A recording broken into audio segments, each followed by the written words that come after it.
guys explain those Badlands? That's a hell of a name.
Welcome, everybody, to Brad and Abby Live. I had to move you over, Brad. It's Christmas season. It's super exciting. We're super excited about all of that. It is fun being in this movement because you're balancing, like, watching the government, everything that's happening, and the criminals and the overlords that are ruling the world, yet wanting to have a wonderful, joyous season with your family and friends and just loving what God created. And so it's a fun balance, but I'm down for it. So how are you doing today, my wonderful I'm doing good. Yeah, I love holidays in general, but Christmas is pretty awesome. So I like it. Abby's been making it very Christmassy around here. And so this is level 1, apparently. I have a stocking there, Santa Claus here. All of us alpha ladies, we're going to reach level 4 by the end of December. So this is level 1. I like it. I also have, you know what? Maybe I should share my screen here. Uh-oh. What's he got? What's he got? I don't know if I can make it full screen, though. I don't know if Facebook does a full screen option. Just pull it up. Yeah, just pull it up. Okay. Oh, I see what this is. This is... Here it is. It's the first time the family nativity set is set up in Alaska. Is that real? Okay, so here it is. It's the first time the family nativity set is set up in Alaska. Yay! And I believe, maybe one of you, if you know this or not, can correct me in the comments. I believe my mom painted these. It's all ceramic. This is the nativity set that has been put out. It's older than me every year. So when we were cleaning out the house yesterday, my brother and I actually got this. So we set it up, made its Alaskan debut. And if you have a magnifying glass, you can actually see it. Like, how does Facebook not have a full screen option? Facebook is, I'm sorry, it's kind of retarded. It needs to get better.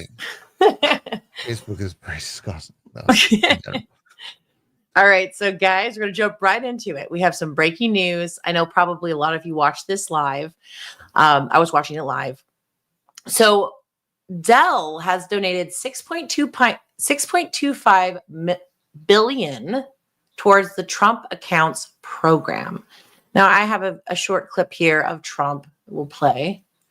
And then I'm going to read a little bit more of detail of how it actually works, bullet points, and it's really actually very cool.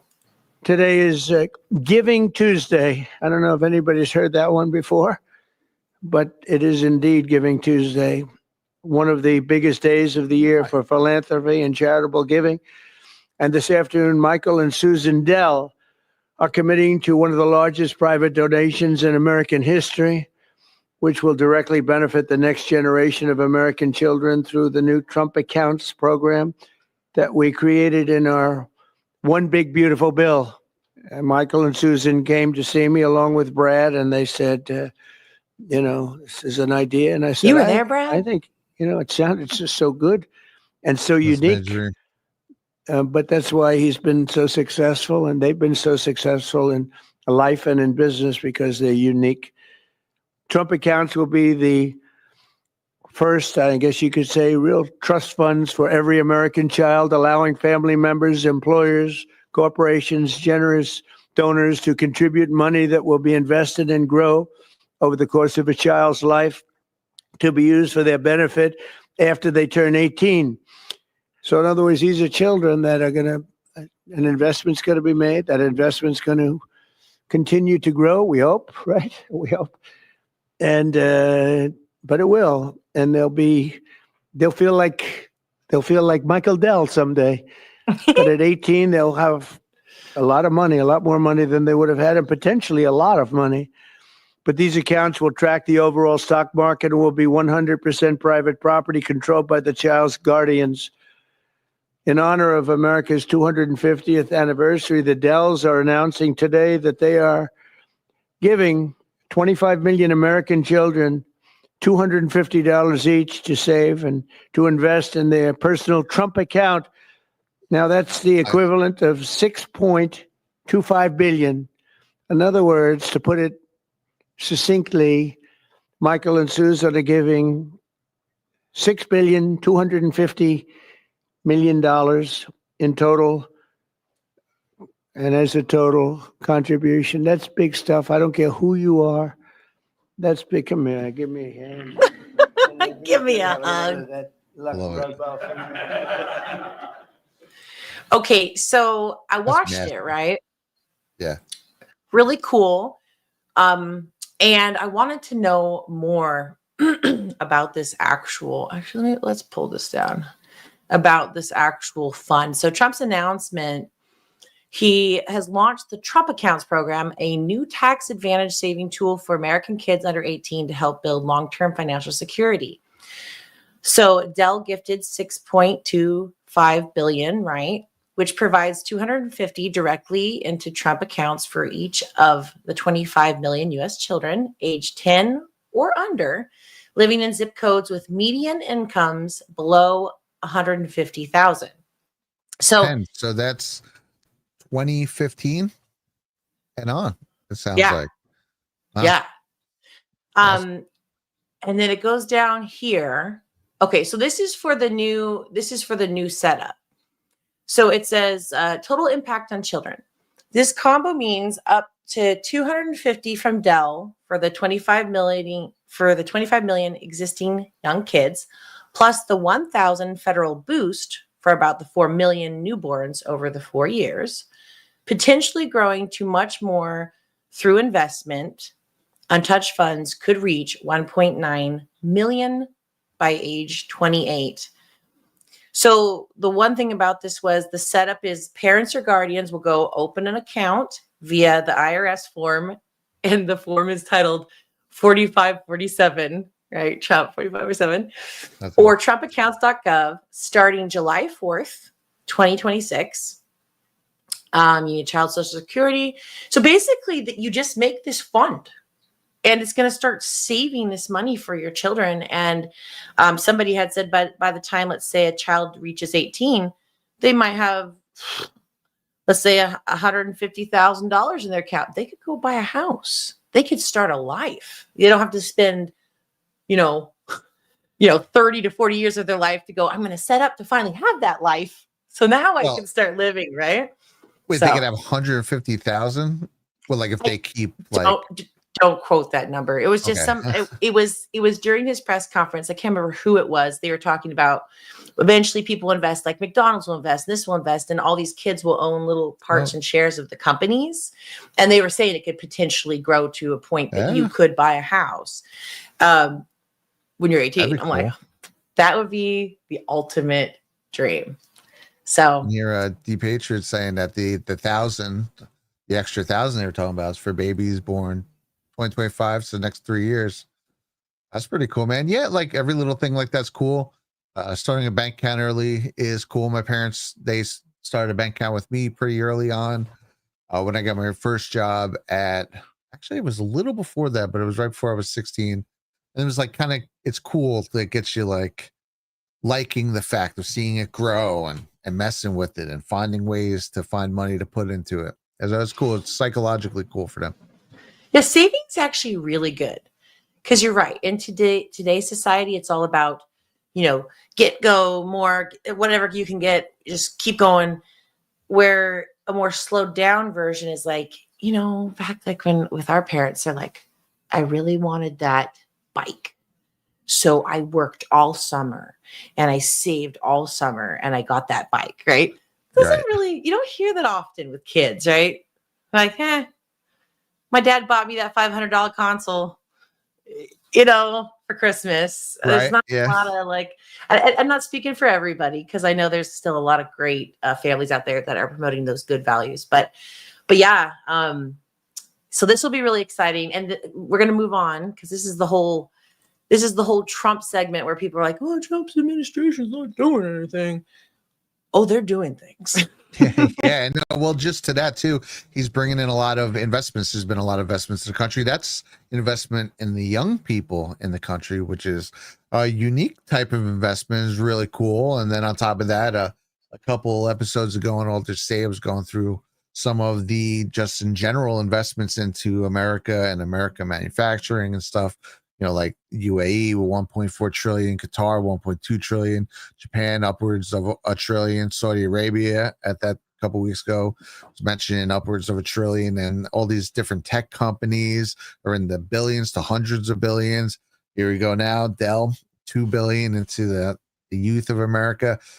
This is a guy who's a top negotiator in the world, is top businessman in the world, who's working for the United States of America and the citizens of America. That's unique and really cool. And I think businesses like big, giant mega corporations are making decisions. They're making company life changing decisions. They're like, are we going to jump on the MAGA thing, or are we going to stay with this old New World Order deep state cabal? They have to make that choice. Yeah. And I love how Trump's just like, come with us. It's the way of the future. If you stay over here, you're dead. Like how he went to the UN. He's like, if you're still backing this climate change hoax, get out of it now. He's like, this will not fly. This is stupid. We know it's a money scam. And so it should be really exciting. But this was a clip that you put in the show here. I have not watched it. But because definitely. It's Stephen Miller, we know it's going to be freaking fire, right?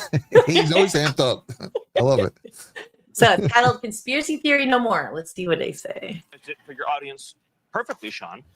This was not a loophole. The Biden administration, Secretary of Homeland Security, Alejandro Mayorkas, devised a scheme to fly illegal aliens into the country and then to escort them en masse across the border by the millions, and to give them something known as parole, which gives them a work permit, which gives them a social security number, which gives them access to the voting booth. This was the plan all along, to get them here illegally so they can get free government benefits, get hooked to welfare, and be able to participate in American elections. This was an attack on democracy by the Democrat Party.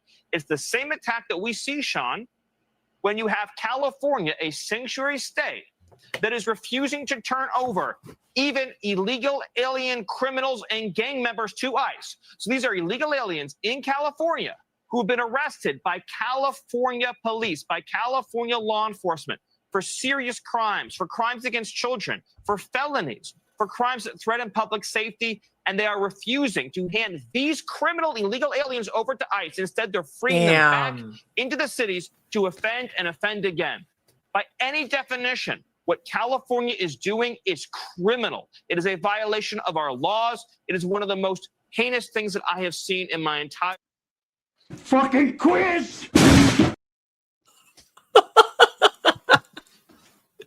That is crazy though. That's like a straight up, it's a criminal organization that was being run out of the White House with Mayorkas and Biden. Well, people Yes. pulling by the strings, and that's what they were doing, and that's why it's so important what ICE is doing, and the whole idea of shutting down the border, going after these people, getting them out of the country, and it's going to make a huge difference in the long run. It's going to be really worth it. And do you remember, it was like during the election, do you remember we're like, that's exactly why he's doing it? We're like, oh yeah, Biden's opening up the border so they can all flood in so they can all vote. We were saying this like, a year ago, we were saying this. And then I love how it's titled Conspiracy Theory No More, because now we have people in Trump's administration that not only knew that, now they have the ability to stop that and quite literally save America. So, man, times are good. That's Good times. All right. Also, So I think we have a little Elon Omar. Oh yeah, pull that up. Counts. Oh yeah. Oh, hold on. Never mind. It is the next one. Okay. I was like, where was that? Okay. Yes, this is absolutely amazing. Check this out. We could go one way or the other, and we're going to go the wrong way if we keep taking in garbage into our country. Elon Omar is garbage. She's garbage. Her friends are garbage. These aren't people that work. These aren't people that say, let's go, come on, let's make this place great. These are people that do nothing but complain. They complain. And from where they came from, they got nothing. They came from paradise and they said, this isn't paradise. But when they come from hell and they complain and do nothing but bitch, we don't want that in our country. Let them go back to where they came from and fix it. Yeah. I mean, it's hard to argue that, right? Wait, hold on. I want to hear that again. We want them in our country. Let them go back to where they came from and fix it. Oh, hold on. And they complain and do nothing but bitch. We don't want them in our country. Let them go. Okay, that's the next sound clip right there that we gotta get. They do nothing but bitch. But yeah, ridiculous. These people. Oh yeah, and this was something else. Here, let's pull this up. You want to tell me a little bit about this, or do we click on this and read it? Yeah. Well, read a little bit of it. Yeah, we can talk about it. Okay, let's go here. Okay, Trump signs Medal of Honor Act to raise pensions for America's military heroes. 63 living recipients will see annual payments jump from $16,880 to around $67,500. That's huge. That's for the living Medal of Honor recipients. And I mean, that ups it to a livable wage. Right. You know what? While I read this, can you look to find what entails a Medal of Honor recipient, like what you have to do to receive that? Because I don't really, I know there's the Purple Heart ones, all these ones. I should know these, but okay. So it says President Donald Trump. I think it can be different things, but it's the highest. Oh, it is. It's the highest honor you can get. Here, I'm gonna look it up right now for more specific. Yeah. Okay. President Donald Trump signed into law the Medal of Honor Act, which directs Department of Veterans Affairs to increase the rate of special monthly pension payable to living Medal of Honor recipients. The move ensures Medal of Honor recipients are rightfully compensated with the increase to their pension after their military service is over, according to the White House. Medal of Honor recipients truly embody the best of our nation. Representative Troy Nellis, R. Texas, who sponsored the legislation, said Monday after Trump signed it. The 63 living Medal of Honor recipients receive special pension of $16,880 annually, but the Medal of Honor Act now increased that pension to around $67,000. I mean, this is huge, by the way. You're right. This is like my life has forever changed. A nearly fourfold increase, the Republican office said. So that's super awesome. So excited for these guys. Yeah, and okay. Yeah, it says here that it is the highest military decoration. It's awarded to recognize American soldiers, sailors, Marines, airmen, guardians, and Coast Guardmen who have distinguished themselves by acts of valor. Okay. And usually what acts of valor is like they did something amazing that either saved the whole troop or they got information that was necessary or like You know, any number of things. Yeah, Mhm. I assume it's up to the president's discretions, but it says that overall there have been 3,547 medals of honor awarded, with over 40% awarded for actions during the Civil War. A total of 911. Interesting. Army medals were revoked after Congress authorized a review in 1917. And a number of Navy medals were also revoked before the turn of the century. None of these are included in the total, except for those that were subsequently restored. 1990, Congress designated March 25th as Medal of Honor Day. So that's pretty cool. That is super awesome. Yeah. I love the idea of honoring people that do heroic deeds, that have good hearts, that do the right thing in the right time. Like, we need to reward that. This next one is it's titled Elon, Doge is still quietly saving hundreds of billions. Did you want to read that? Oh, no, Or do you want me to go pull it ahead. up? Yeah. All right. I had these all up beforehand. Let me shake this. Okay. So Doge is still quietly saving hundreds of billions. This is by Mario Nawfal. They're requiring 2 tiny fields on every federal payment. Number 1, a proper congressional authorization code. And number 2, a comment field that actually says something. That's it. And suddenly, hundreds of billions of pure fraud and waste just stops. That's literally what happened. Before Doge, massive payments were flying out the door with both fields completely blank, making real audits literally impossible.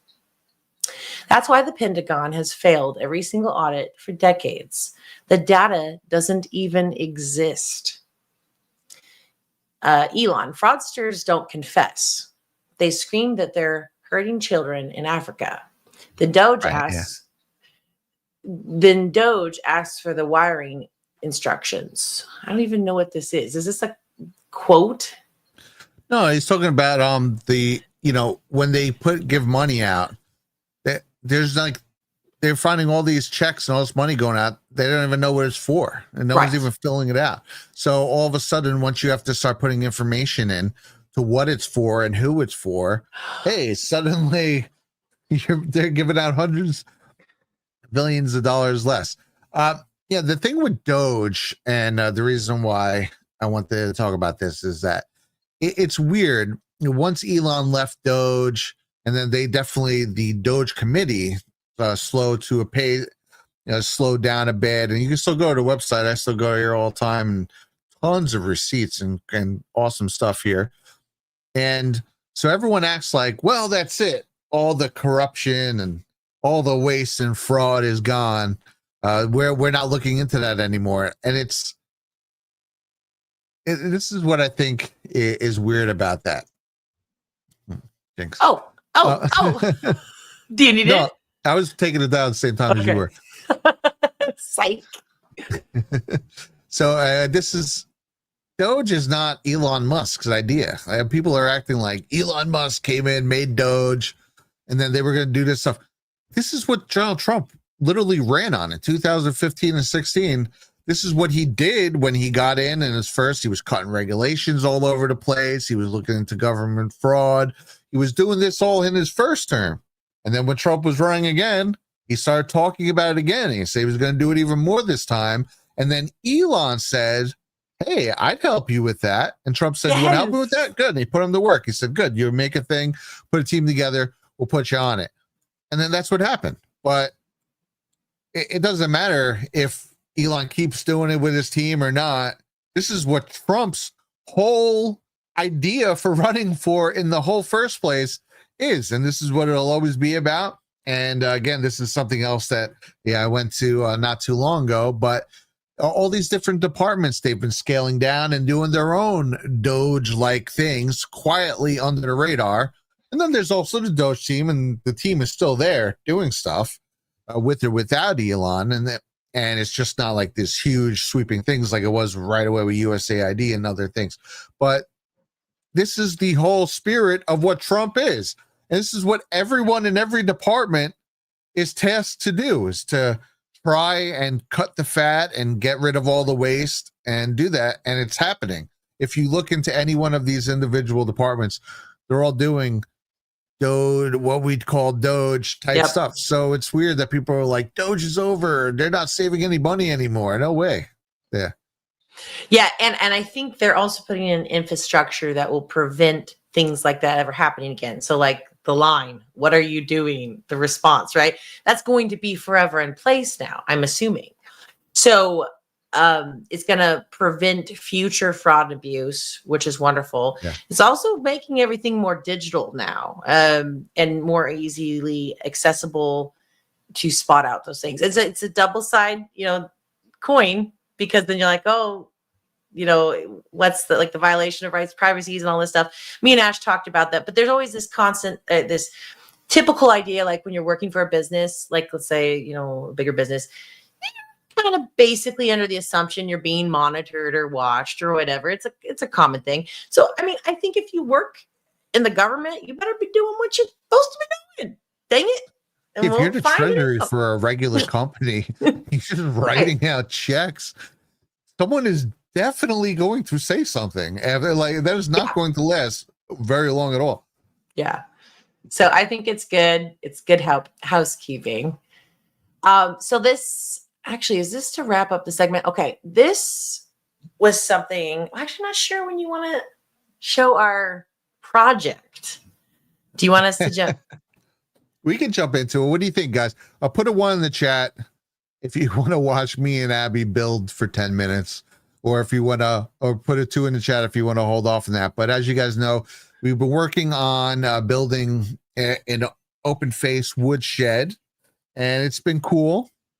I've been learning a lot. It's funny, like I say learning, even though I've done construction for almost 20 years, but it is a little different. The terminology is all the same, and obviously working with wood is working with wood, but building a big concrete mold for a New York skyscraper is a little different than building, wall boxes. And this And is also going to the be about, location. yeah. Very, very remote Southeast Alaska. So it's not like you can just, we're just driving to Harbor Store.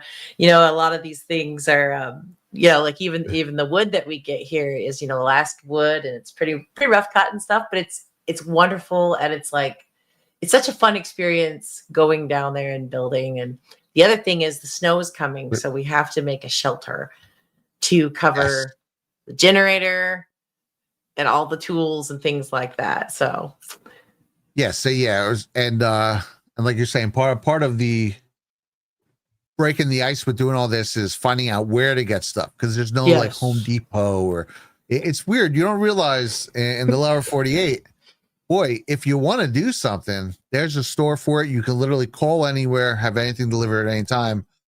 Here it's just, you have to word of mouth. Who knows who's doing this? Where do you go for this? Who sells rebar? How do you get it? Do you need a trailer?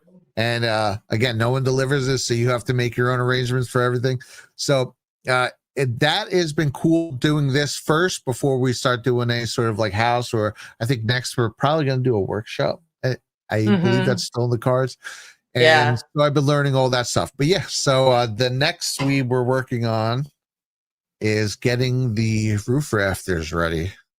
And should I play it? It looks like they're all ones in the chat. Everybody's so saying one. like, Let's go. let's go for it. Okay, here we go. This is Brad and Abby's bird's mouth adventure. I don't know. Bird's mouth adventure. Bird mouth cut lumber hauling. So today is Sunday, and I was going to make.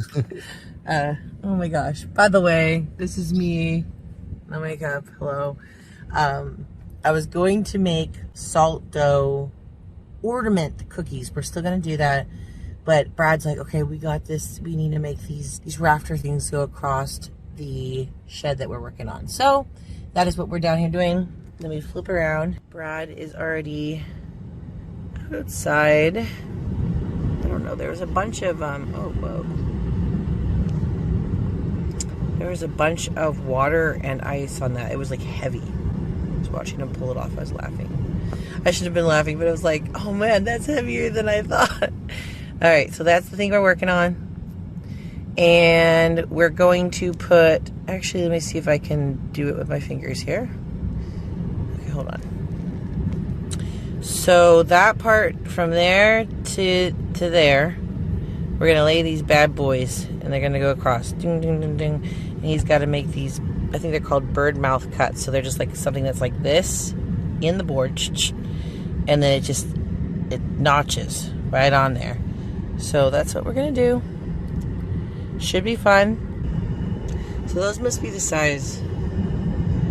Okay, I'm gonna go out there. I was like, I'm finishing my coffee in here. Let's see where to put it.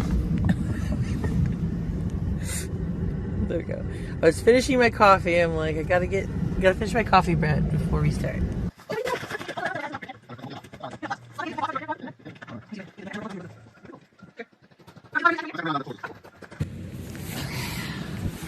Charged because I ran out of battery.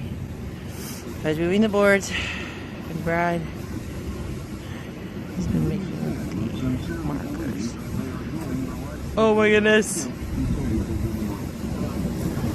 Oh, nothing. Just that the William Cooper is playing. You know you're a truther when you turn on your car and this starts playing. And I just got done taking a bunch of ice. Like I was throwing it over the bank.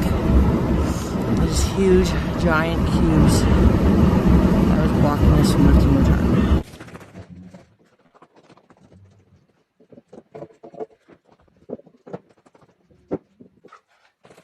Okay.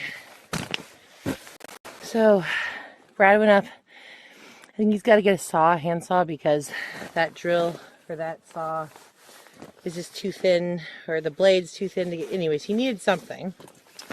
So, we're going to go on a tour while we wait. This is the ice that I grabbed and I was tossing over there. It was felt very nice, very therapeutic. Man, some of these suckers are still huge after I threw them. Here comes Brad. Let's see if we can see through the ice. What do we got here? Hi!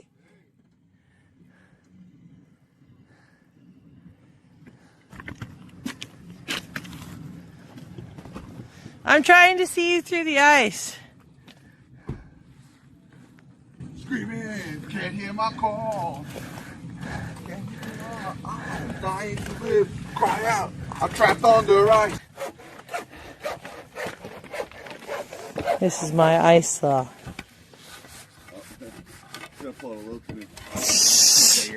He's like, get serious, Abby. Okay, watch this. Watch this. Yeah, no more ice saw now. Hi. Alright, so I got my template. This guy.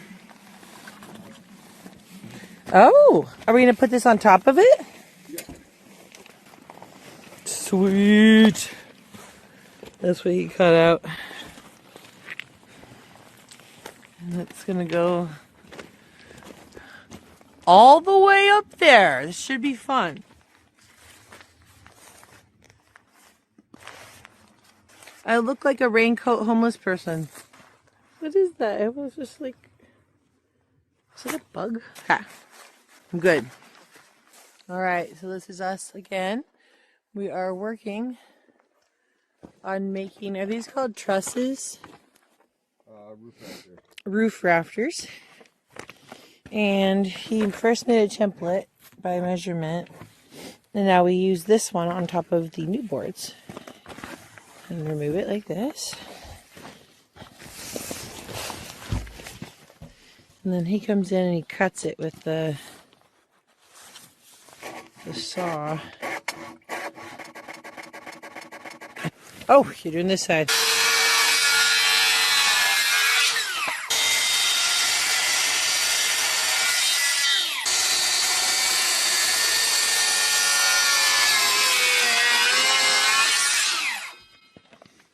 All right, and then what we do, since that guy doesn't fully go all the way, we just do the extra with a little handsaw. Abby's been having fun cutting these. Uh-oh. Uh-oh. Do it. Hold on. My hair's an absolute mess today, boys and girls.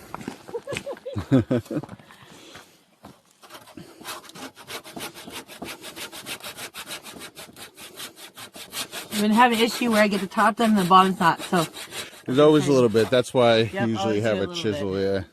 a little extra. But I can't find my chisel, so I got a screwdriver.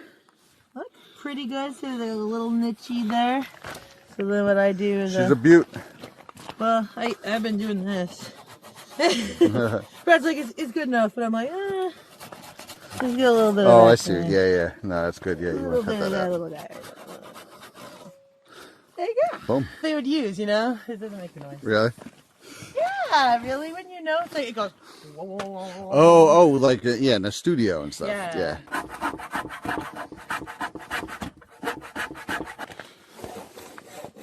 These are our cuts. Alright, We got- what do you think, Dad? That's the 5th one. We need about 11 of them. Yeah, come and see. Come and see, come and see. Are they good? Beautiful. There's my grandpapa's trees that we're harvesting down here today. Been in the family for a millennium. Not really, but they've been here for a while. Maybe. Brad, do some metal dancing. I'm going to go in the pit, I think. Nah, no. Bring the shit to the motherfucking pit. Oh, we're taking more? Yeah, this one. Brad's frisky today. That's what happens when you start building down here. Look how beautiful it is. That was a quote from one of the greatest what would you call it, collaborations in history. That's when Tom Araya collaborated on Soulfly 2 with Max Cavalera and the song Terrorist. Song Terrorist? The song is called Terrorist, yes. It was in your blood early on, Brad. The album's very much about killing terrorists. It came out right after 9/11. The Misty Mountains.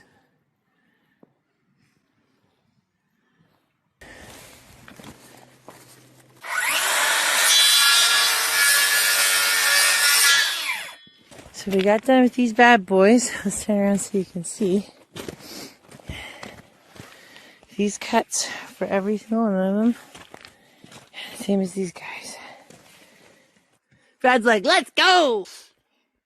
Okay, so we got done doing the work. Hold on, let me try. Yeah, we cut out the bird's mouth. Openings for the roof joists. After a hard day's work.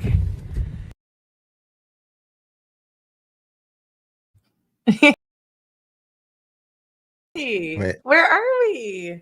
We're like hidden. There we go. It was so much fun. That was a blast. So we didn't even put them up that day. It got really, so we deal with it getting really dark really fast.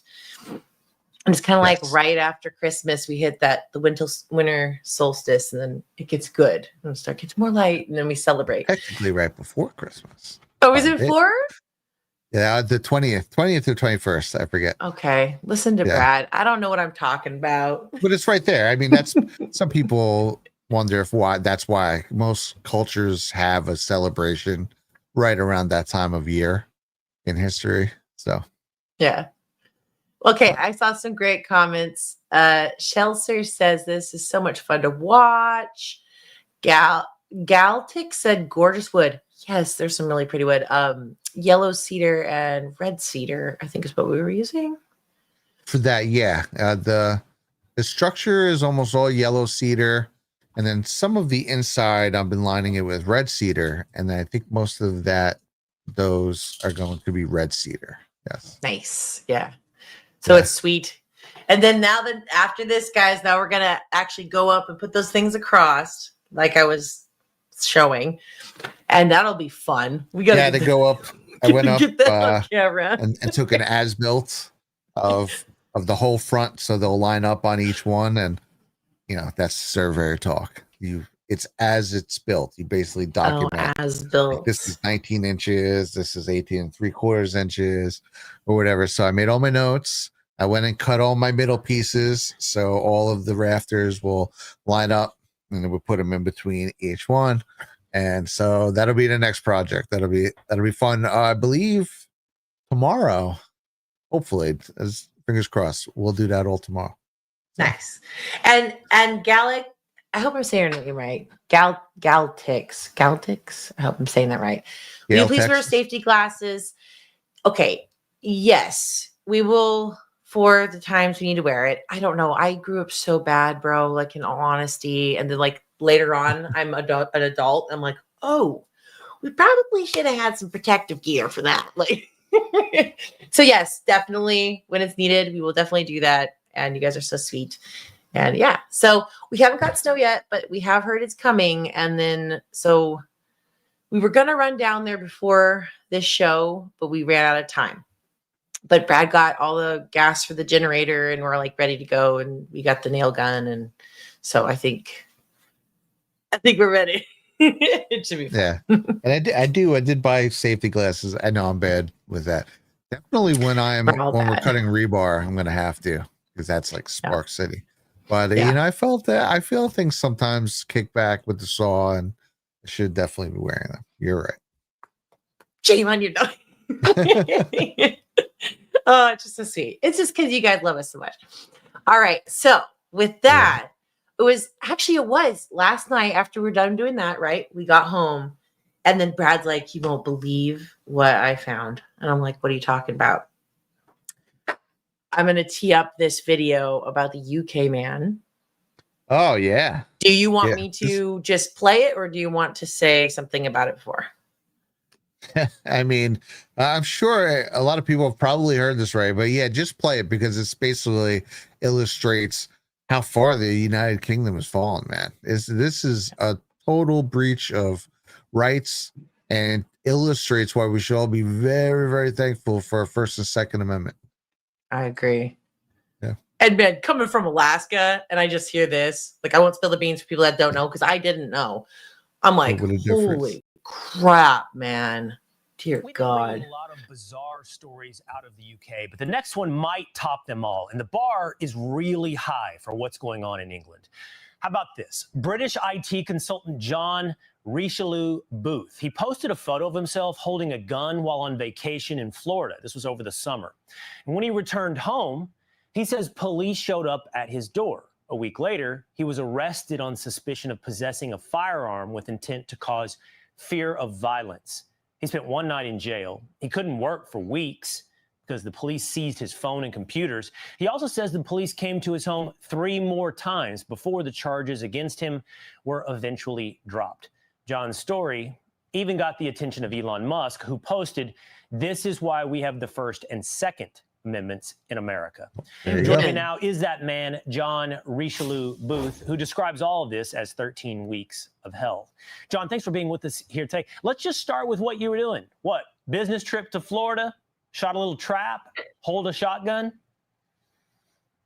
I was visiting some friends that I used to work with, and they took me up to a homestead. And it was July 4th weekend. It was absolutely fantastic. No one does July 4th like Americans. And we were all hanging out on the 5th. And my good friend Richard, don't you forget it, his son Michael and Corey, they were shooting. And they said to me, "Hey, John, do you wanna maybe handle one of these weapons?" Which is why when you look at the photo of me with a shotgun, I look absolutely terrified. Yeah, well, it looks like also that you probably had a good time, as one would, shooting what looks like a variety of guns. But you post that on social media, you get home, and the police in Yorkshire visit you. Tell me why they visited you and why they arrested you back home in the UK. It's a bit of a convoluted story, but the photo of me with the shotgun triggered, no pun intended, a former client of mine who owes me a not insignificant amount of money. Oh. And I was visited by the police. I offered to show the officer the photo that my friend had sent me via Facebook Messenger with the geotags and everything on it. And he told me that wouldn't be necessary. And then at 10:30, roughly, on the following Sunday, so about 10 days later, He turned up at my door, forced his way in, and dragged me off to the cells. Told me I was being arrested for suspicion of possessing a firearm and also stalking, which was a Stalking. secondary What the LinkedIn hell? post. Yes. Yeah, and I believe, wasn't there some accusation of terroristic threat or threatening violence? It seems to be, as you pointed out, in the post on LinkedIn where you have the picture of you holding the shotgun, you talked about no connection that I could see, but you did talk about a client that owed you money. So is that the connection they were making? You talked about somebody owing you money, you pursuing collections, and then had a picture where you also were holding a gun? That's correct. I posted the picture of the gun because I thought it was cool. I was really excited about the experience I'd had. I didn't mention on the post that it was a vacation snap. Maybe I should have. And it was just used as evidence against me by this client. And he had me arrested. I had everything as. Hold on. I gotta pause it for a second. I just cannot help myself. Okay. So, he didn't say anything, but clearly it was probably like, if it was in the same poster he's talking, this guy, like, dude, I totally support this guy. I wish he could live in America, but he doesn't feel like he was, That is flashing another a little layer to picture, it. a little- That definitely is. Like, you owe me money. Check out this awesome shotgun I got. Anyways, this guy's great. Absolutely love him, but that's so funny. I had to say something. You said in the open, I had everything seized. I couldn't work. Couldn't obviously provide for my family. Insane. And I then got arrested a second time, but that's after the police had turned up at my door 3 times looking for me, including the day where I was at the inquest into my mother and father's deaths. So this was a high stress time anyway. Right. And then I got arrested again. I spent another night in jail. And my I was gosh. charged with a public order offence, which was related to a totally different LinkedIn post. And the charges were dropped because the CPS in the UK, that's the Crown Prosecution Service, said there wasn't enough evidence, and it was there wasn't a likelihood of successful prosecution. I believe that's the case with all the charges, right? They've all now been dropped. Despite everything's the fact gone. Everything's gone. 13 weeks of hell. One last quick question, John. What does that make you think about, not to be too pointed about where you live, but Because he's like, versus a place where, well, you can hold that gun. And as is still the case, at least for now in America, you can make that post. You can say what you want. You can do what you want. I've always believed in truth and justice, and I guess the American way. Yeah. You're a great country. You've got freedom of speech. You can, like you say, handle those guns. I think what's happening at the moment is very alarming, that our free speech seems to be being eroded, and the authorities seem to be overreaching. Right. I'm trying to stay humble. I'm praying on this, and I've got to have faith that he'll right the ship. The world will come back from this, but I'm scared. Well, I think this is why we cover the stories of what's happening in your country as well, because we look across the pond with a bit of fear, and not in small part because we're afraid what happens over there will wash ashore over here at some point. So we hope that you can be over there the defenders of Western civilization that are needed all across the world. John, we wish you also Yeah, well, I believe I don't know that about that. a lot of the craziness, a lot of the New World Order craziness does seem to go back to England. It's the UK. It's weird. People, they talk about Brussels and different areas and Israel, and these places are all involved, obviously. But man, a lot always seems to go back to England. It's funny, even people talk about the Rothschilds. Rothschilds don't live in Israel. The main surviving faction of the Rothschilds is in England. So Whoa. yeah, there's a That's lot so of deep. stuff. Yeah. Yeah. This whole thing with just him even posting a gun, I know it's a visual picture, but I still feel like it's a violation of your, can I say, speech, projection of who you are, your imagery. Yeah. Because here's the thing. If it's just because the gun could kill somebody, that's a freaking slippery slope. Because then, okay, oh, I posted a picture with this. Oh, but I could strangle someone with this. So, oh, because I can't do that. Oh, I'll post a picture. You know what I mean? Like, Abby what's pulling out her weapons again. What's I was looking for something here. I was like, oh, I got this. I got this. Post a picture with this. Right? But that's the idea, is where is the borderline for this? There is no border. That's why it's scary as all get out, man. And I'll never give up my guns. You always have weapons close to your work area. You never know. You never know when a killer pug is gonna come by. I'm looking at you, Sparky. Amen, man. Sparky attack. But man, that's the thing, is I do feel bad for those people over, in the UK and places like that. They have lost all freedom. They haven't had it for a long time. They may have not known that they had not In had a lot it, of areas. Yeah. Now they're figuring it out, so. Remember, crazy. I know it's not England, but it's like they're right on par with it. Remember Australia during COVID? They would literally be being put into like quarantine camps. Mhm. Like, and they had 1 hour a day they could go outside, but it was only in the designated spot that you had to report where it was. So if it was outside of your house, you had to report it was in your parking lot to their people. I couldn't believe it. There were some people that we were talking with during that time. I remember this one lady, she's over in Australia. She was great. And she's like, you won't believe it over here. Blue Eyes is like crazy. It's like all of our rights are gone. And then they still had to wear a mask outside. And it was just terrible for those people. Yeah. I have footage of the Australian Prime Minister during that time. I am the Senate. Remember, wasn't that the guy who goes, well, if you won't come forward this year, that's fine. We'll hunt you down. Remember that? I have a clip of that. Was that him? It was either that he was in is that New Zealand? I forget. It was one of them. Yeah. I think it was New Zealand. Yeah. They all sounded the same. But yeah, crazy stuff. White supremacists. See, I have a section of stuff like pertaining to some crazy racism stuff. But first, this is a great video you shared, Brad. Yeah, this is cool. Just talking about the psychological attack that is being levied upon everyone.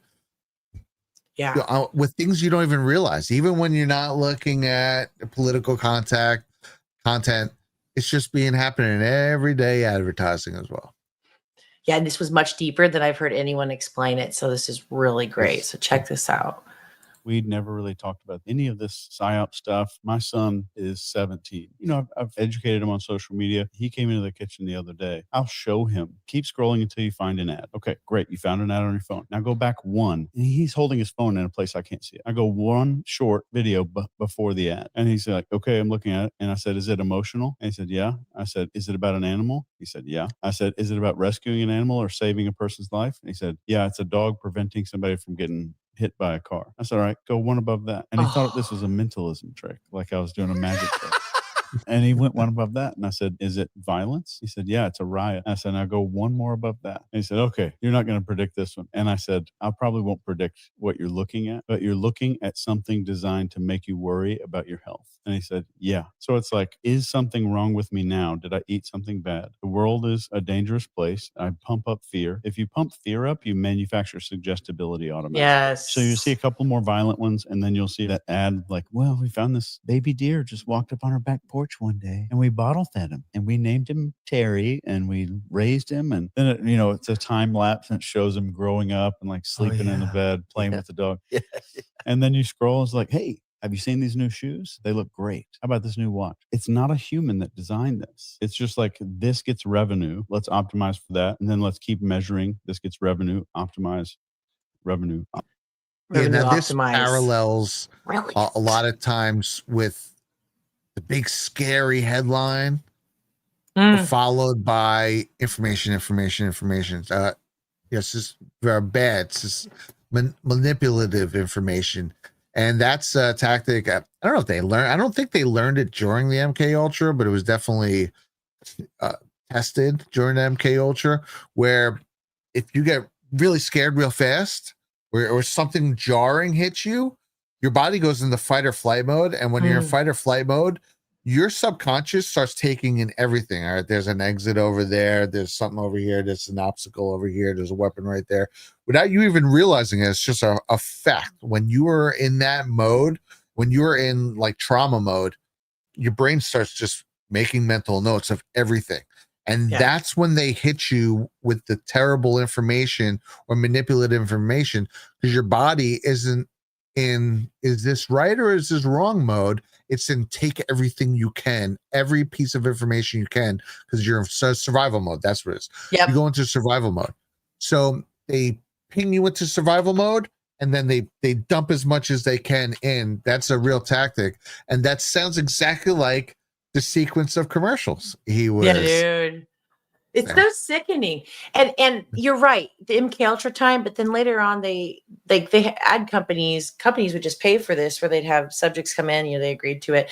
They'd hook them up in a brain thing and for taking their blood, and they would show them pictures and things. And if, let's say, there was a rise in dopamine when they had this picture, because they could measure it either with the brain suit they were wearing or measuring their blood, they go, okay, so in general, the public responds well to this. This will give us a 25% increase in sales. Let's go with orange, right? You know what I mean? They do this, and they map out our brain. They map out how we respond. And I like the how you level say, is creepy now. not to break a concentration, your role, but I love how you say orange. What are you supposed to say? Orange. Is it not orange? Orange. I don't know. Orange? Orange. Oh, I forgot. Mr. Open the draw. Open the draw. She's always breaking my balls about the way I say stuff. They're like, you have an accent. I do not. Trust me. I know people who have an accent. I do not have an accent. Oh my gosh. Come on, Jay. You gotta help support me a little bit. He clearly has an accent. Dude, I'm sorry. I'm gonna bring it up. I went to the kitchen. I was making a sandwich. I was hungry. I go in there and I was like, oh, he bought provolone cheese. Yay. But it was in a Ziploc bag. And I'm like, okay. And those ones come with the pre-made Ziploc part, right? Open it up. And I'm telling you guys that half of the bag is like ripped, like he was a bear. That like, oh, the cheese. He didn't. It's the other side of where the Ziploc is. Like, that's what I'm dealing with. So, yeah, it was great. I smiled. What is that suggesting? I don't know. The New Jersey people are crazy. We just rip things open. I remember the first time I opened a box from Amazon, Abby was like, it's like, you rip the side open. That's how else am I supposed to open the box? He grabs them, guys. This is real, because I want to have boxes so he can pack other things, whatever. He'll grab it and he'll just like rip them. And I usually take, like a knife or scissors, like a normal person, and go, across and open the tape. Oh, how beautiful. He's just like, and stuff flies. And I'm not even joking. This really happens. It's funny. I don't know. That's how I always learned to open boxes. Like, if you pull the one thing, you could just rip it off in one shot. And then you got half the box is exposed. And you can never use it again. And it's a mess. Say oil. Say oil. My grandma used to say Earl. Oil. That's oil. Like that old school. I guess that's New York accent, but the Earl. But I say oil. Oh, so you say it normal. Okay. You passed the test. At least for now. How about the color test? Yes. Okay, this is fascinating. I like this. I don't think I can make it any bigger. I'm dealing with the same Facebook reel problem. Classic Facebook. So here we go. This is very interesting. They're gone out of the world. I see memes like this constantly comparing the same house in 1990 to present day. But I've also seen this with cars, where there's a comparison with cars in the past. You had every color of the rainbow, where modern day it's white, black, gray. Or fast food restaurants, old school McDonald's versus the depressing gray modern one. Or in film, where you have the trend of taking old colorful animated movies and doing CGI versions that are all brown. I saw this post complaining about the costumes in The Odyssey. It's a historical epic where everybody's dressed in gray and brown. Where once upon a time that genre was exploding with color. I'm posting this around the holidays where now the dominant color for Christmas lights is just white. Or if you look at somebody's photo album from the 1970s, their trees look like this with the big colorful bulbs. And you really can't find a consensus in terms of why this has happened. Like this interior design trend that people call millennial gray.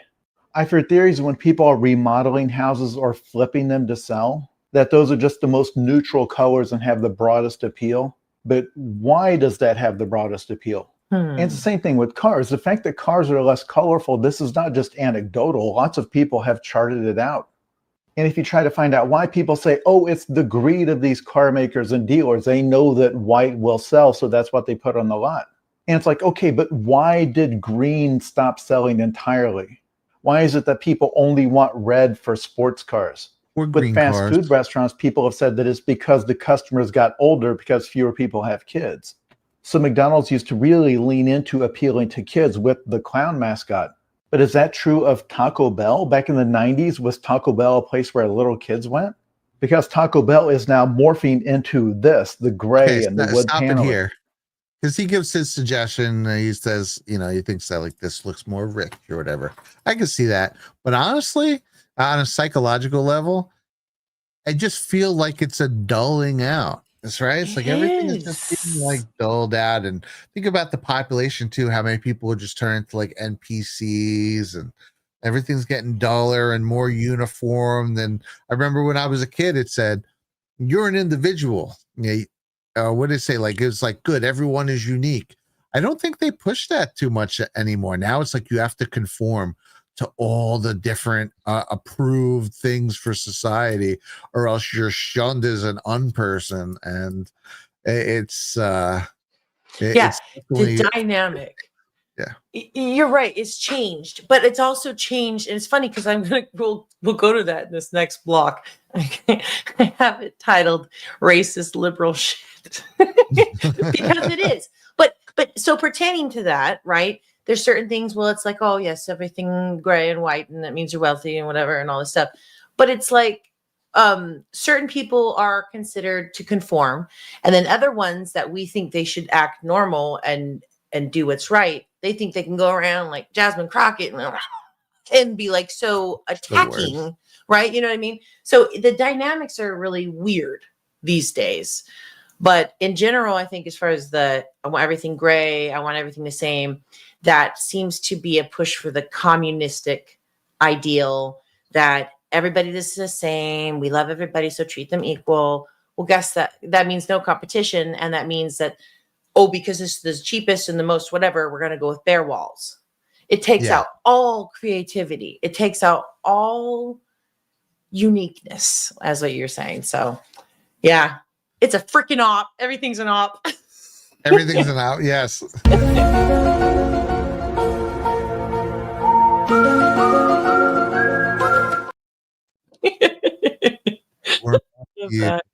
Illuminati. It's the Illuminati. Can we start doing that? All right. It's like a movie. I forget what someone guy says it like that. So speaking, this is a great segue, Brad. Because oh God, please welcome Robert Faggot. No, I know the section you need to go to. You need to go to this. White men like Trump need to be banished. I'm a black nationalist. Oh, man. Jeez, that's what I'm talking about. Okay, so this is just titled, Joe Rogan was like, WTF. So you guys are about to learn, okay? You're about to learn your whitey history right now.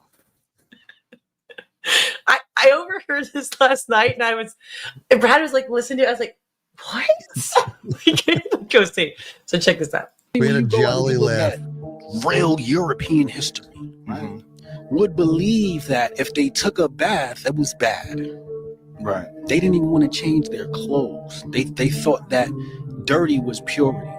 When we talk about the Moors going into Spain and into Europe, the stories in the history, our history, says that when we met the so-called Caucasian, He was sleeping in the barn with the animals, and we told him, no, you can't sleep in the barn with the animals. Yeah, We thank taught them God. etiquette. We taught them running water. We brought that technology to Europe. Now, if we brought the technology to Europe that saved Europe from the Black Plague, if we saved the white race that we weren't already in America already, when we brought the technology, when Rome was dependent on Africa for food, remember when the Black Plague Thank hit God. Rome? The cause was one of the officials was stealing the grain that was coming from Africa. So there was famine, hit Rome.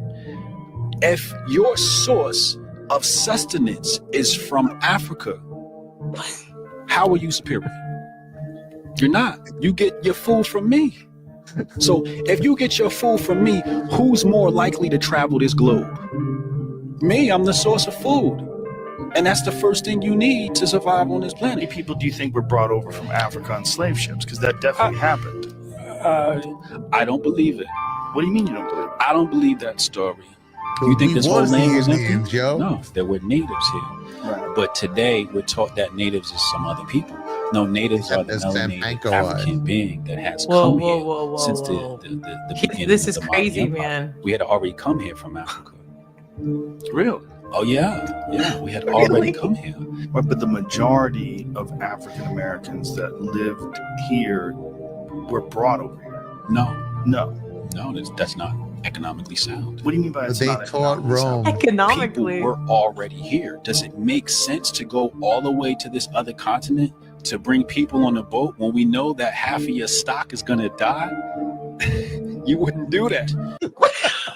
What are you thinking?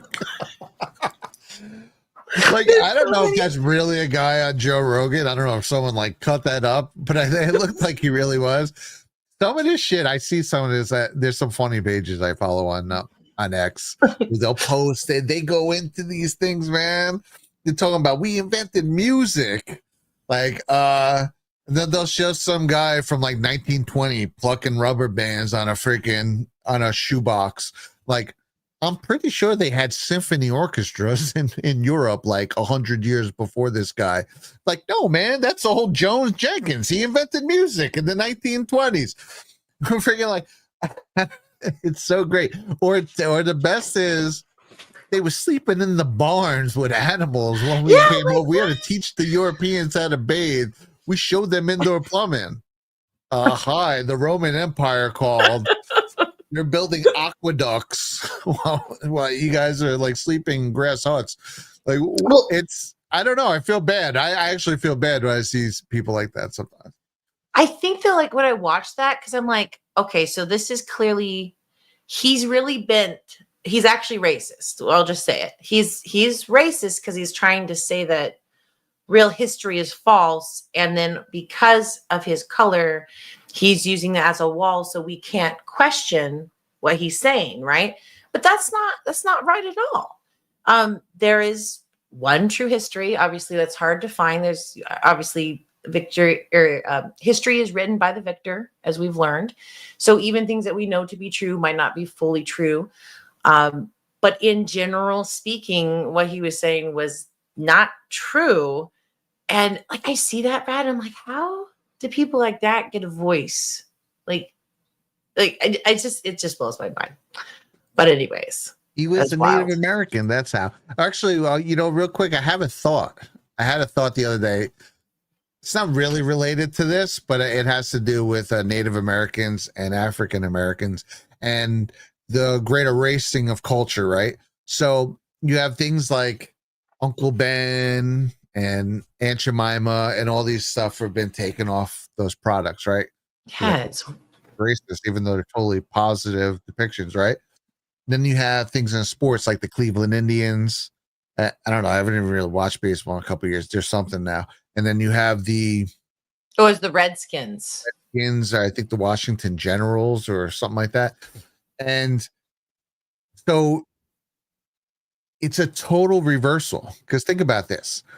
It goes along. They're saying it's racist, but honestly, I think it's because it goes along with the psychological operation that they're running on the black communities and then just all of America at once. Because now look at what they're doing to the black communities.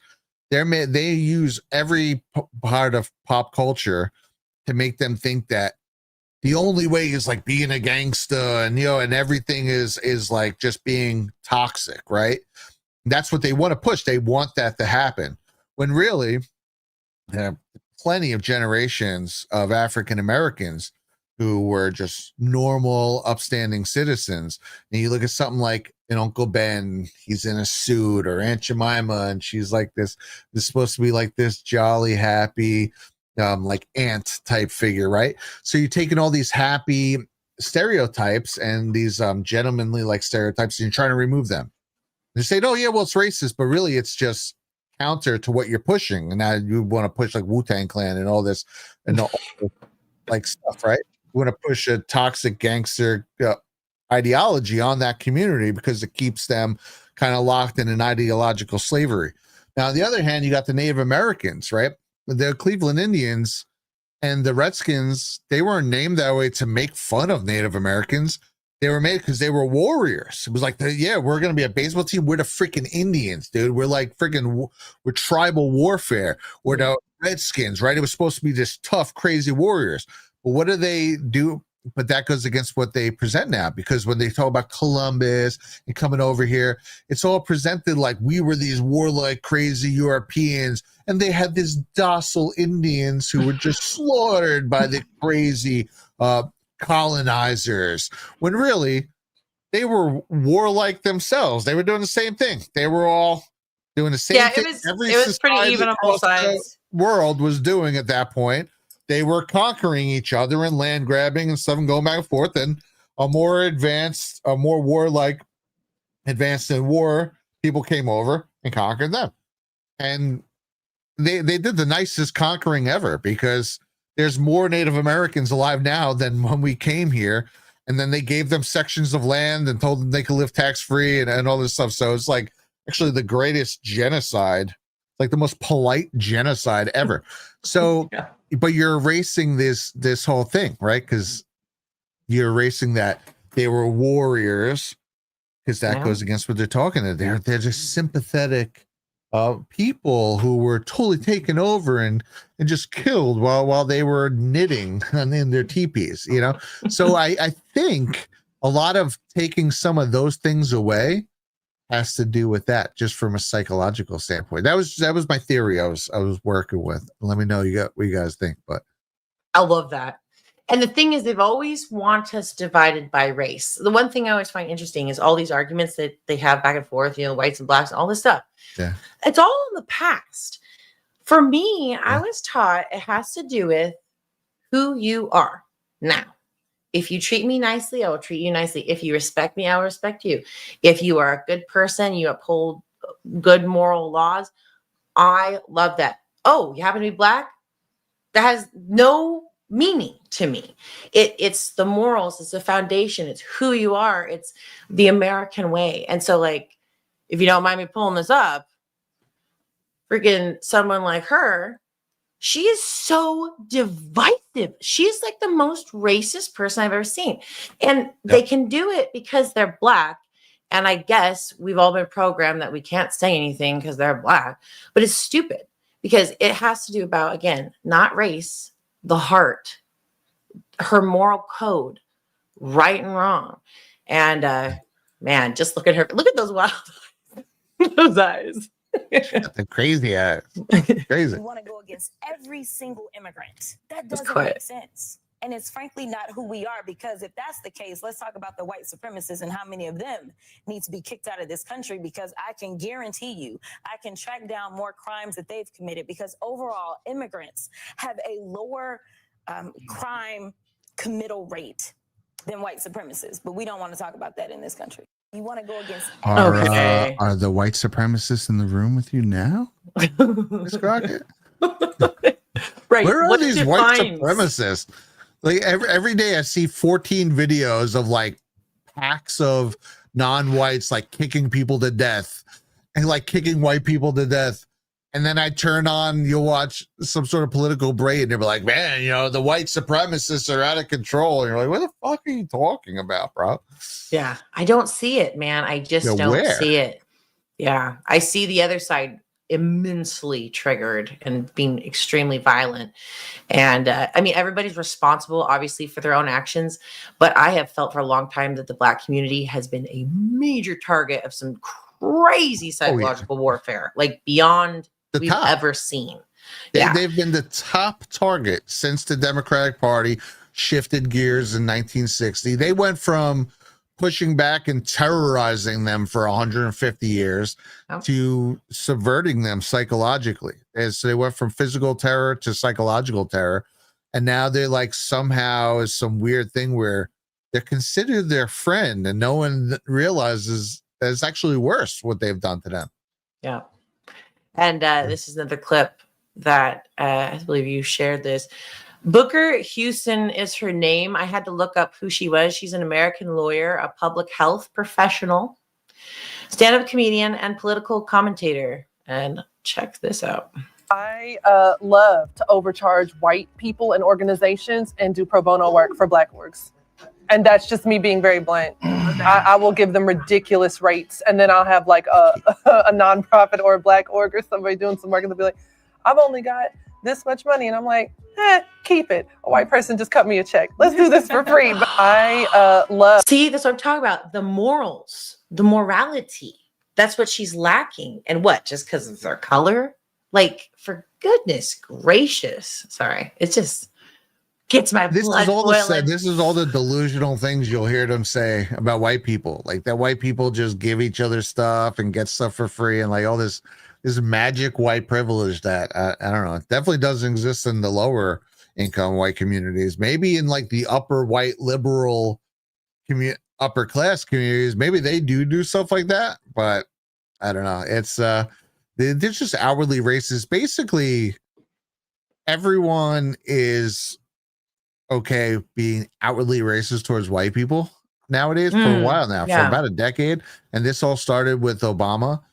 And I think they're doing themselves a great disservice because it ain't going to last much longer and the internet is forever. So, well, once that pendulum starts swinging back, and it already has, a lot of people are going to be like, fuck you, dude. What are you doing? They're not going to give them the time of day. Yeah, I agree. Yeah.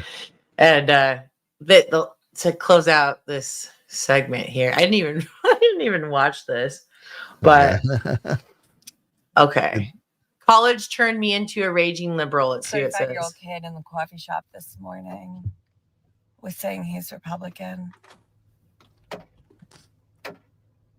Young, brown, living in a blue state. I proceeded to embarrass him. He said something about a debate. I said, I do not debate with idiots. What? No, this is a civil war. You're so smug. You have not received the feedback, the consequence that your words are garbage and you're a bad person at this point. Let me communicate that to you. Whenever they do the hands stuff, you're dealing with a psychopath. These people really believe that they are doing themselves a justice and that they're making sure that they let you know that you're trash and you're a bad person. Yep. She don't know him from Adam. She ain't never met him before. She don't know anything about his life. She don't know nothing about his family. She don't know why he votes Republican. She don't know anything. And the intolerant left. And it's funny because they always tried to market themselves as tolerant. They've tried to sell us on the idea that they are more welcoming of different opinions than anybody else, and all of this are the most intolerant, insufferable, radical people that I've ever seen in my entire life. I'm starting to get a barrage of videos, and we're going to do a whole new series tomorrow of people that are saying that Trump deserves no credit, regardless of what the leaders are saying. Trump deserves no credit, no praise, no acknowledgement of stopping and getting peace between Israel and Hamas and getting the hostages returned. Even though the people over there are wearing red hats and they throwing up American flags, and America is more loved than ever before, that is what they're saying. And so what this woman is automatically saying to a person, which is so funny, they label them as brown, right? Yeah. What they're saying to this person is that it's civil war and you're automatically a bad person just because you are Republican. And I do actually agree with her on one thing. I think that it's really a war. I think that it's a war of principalities, that spirituality is at play. I think that the devil is running rampant inside of these liberal hellholes. Amen. And I do think that it's important for us to stay steadfast on the things that we believe in and core principles of what it takes in order to really be Republican and conservative. And of course, there's radical people on both sides, but you're going to start running into people that really think that they are right. And I truly believe that they think that they're right, and they're going to be espousing their values on you. Dude, that was good. 1,000,000%, dude, freaking nails it. And yeah, this is what we're dealing with. It is a war of ideologies and a war of the mind right now, and a war of narratives and everything. And this is why it's good to be as read up and as succinct in the things you want to talk about as possible, because you want to reach these people ultimately, right? At some point, that girl was probably a normal, nice person, and now she is like, yeah. If someone does that to you in the middle of a concert, just walk away. like that person's lost. She might be lost forever. But yeah, man. anyways, thank you guys for hanging out. If you don't mind giving us a little like on the like button. Yes. Helps us. It's a wonderful Christmas present. But also, speaking of Christmas presents, for everyone who hasn't done your Christmas shopping yet, you should check out the Badlands shop. There really are a ton of awesome things in here, and way more than even the things we advertise. So there's products that are featured on the show. There's also other products that are just in there on their own. They have you covered for everything. Every purchase is also a powerful vote for a future you believe in, because it's all America first. So supports Badlands creators and patriot small businesses that champion freedom. So it's not just a product, you're fueling a movement with every dollar spent. And again, of course, thank you guys for supporting businesses that support Badlands Media. And you can go there by going to badlandsmedia.tv and clicking shop from the menu, or you could just go directly to badlandsmedia.tv/shop. But it's pretty easy to spot. Just go to badlandsmedia.tv and you'll see shop. And again, tons of cool products. Definitely stocking worth the stuffers click as you're doing your holiday shopping. And then also, we'll get to that, but I truly have been falling in love with this lotion. I'm just gonna throw that out there, because I'm gonna be dedicated and use this and freaking love it. And you can get which soft disclosure. You can also get that, at the Badlands shop for sure. Yeah, so good. All right, and we also take this one? Have our friends here. The Scales Freedom Collection is where the open ocean meets the red, white, and blue seas we call home. Inspired by salt air, tight lines, and the rhythm of the tide and waves, this collection channels the spirit of freedom through the lens of the waterman's lifestyle. From long-sleeve performance shirts built for the elements to butter-soft tees and hats adorned with bold ocean-inspired Americana prints, every piece is designed to keep you cool, protected, and connected to the water that sets us free. From weed lines to tree lines, we love our freedom. So shop now at badlandsmedia.tv/scales and enter the promo code Badlands at checkout for 20% off your next purchase.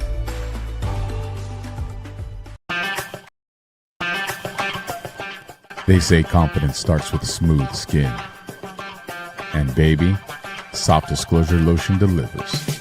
I swear by this stuff. Like, I kid you guys not. This is the first lotion I've ever had in my entire life that, like, I don't get ashy after I put it on any part of my body. Like, my hands are always dry, and my hands have not gotten ashy without, like, rinsing them through water and washing them with soap since I started putting Soft Disclosure on. Like, it is Black Man approved. I kid you not.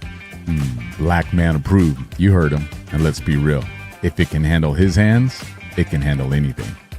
Feet are like, they get so dry, like the heels of them, it'll just kind of like flake off. Like, but with Soft Disclosure, once you put it on, like it starts to absorb it. Yeah, he went there. Don't worry, we won't show you his feet, but trust us, they're smoother too. Soft Disclosure Lotion is made with aloe, goat's milk, honey, and our exclusive oil blend that actually restores your skin barrier.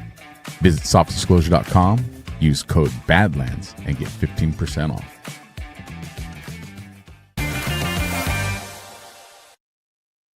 Soft disclosure. I like it better when you do it. I like it. Dave said that Abbey should be the one. I tried it. Oh, it was fun. Also, shout out to Archie Jones. It's a great show. God bless. Thank and you so Patriot much. 776. It's a great show. Thank you. Miss and love you both. Well, we miss and love you as well. Right back at you, And man. hopefully, we'll be back in Jersey sometime in 2026. Definitely took a little mini break from traveling for a little while, but we'll be back on it. Should be good. And then, Yeah. of course, the upcoming guards. Because I'm telling Brad, we can't miss anymore. He's like, oh, the travel. And I'm like, I know. But it's been good because we had this time to really start focusing on developing on the property and things like that. So it's been great. Yeah. And, That's been really cool. Yeah. I hope you guys are starting to get ready for the wonderful Christmas. And obviously, don't forget the reason for the season. But it's also all right to have fun. And we've talked about this before in Badlands many times where people are like, well, the Christmas tree's satanic and you can't do that. And I'm like, you know what? You can put up a Christmas tree. Okay. You know what I mean? So, and I know there's different levels to this, but I feel it's your heart, it's the intention, and I think it's beautiful. And God created the trees, so that's my I love stance. I freaking love it. All right, guys. Well, are we heading out, babe? We're heading out. We'll And catch you story hour guys is going, on right? the next one. What? Story hour. They started. And Story it's hour is what coming is up that? next. I don't even know how to say this. PHOENI, the Phocian scheme. I don't know how to say that, guys. It's a weird word. Go over there, say hi, tell them that Bad Nebby sent you. Yes. All right. Love you guys. Love you guys.